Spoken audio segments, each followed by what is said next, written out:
The title of this mini podcast is Tolerance. We learned about storytelling in elementary school. The basic structure is beginning, middle, and end. Beginning and end are the bookends. Middle, like an Oreo cookie, is the sweet spot. How you start out may have a lot to do with where you end up. Beginnings are where most conditioning is learned. We may carry that conditioning to the very end unless we notice it and choose to do something about it. Conditioning can be good, bad, or not matter at all. If you were part of the Hatfield or McCoy families, your conditioning to hate the other family may have gone on for over a century. Or if you grew up in a family structure where, quote, proper manners were taught, you'll greet all the people you meet with dignity. Now, that takes care of good and bad, but what about doesn't matter at all? That falls into the category of harmless preferences or patterns. For example, like the way you hang toilet paper, over the top or down the back. Ketchup on French fries, or elbows on the table.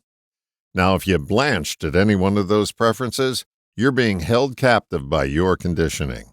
It's going to take some reconditioning for your preferences not to matter and cease being a wedge between you and another.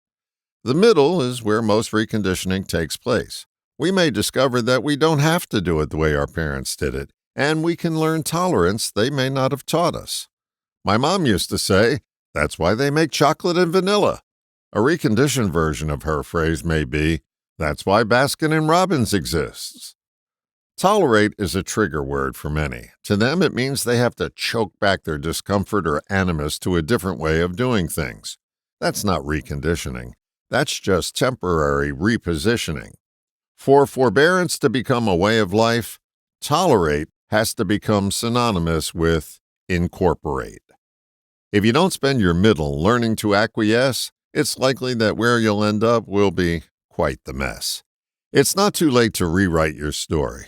It begins by noticing that your way isn't the only way, and considering that their way may lead to a brighter day.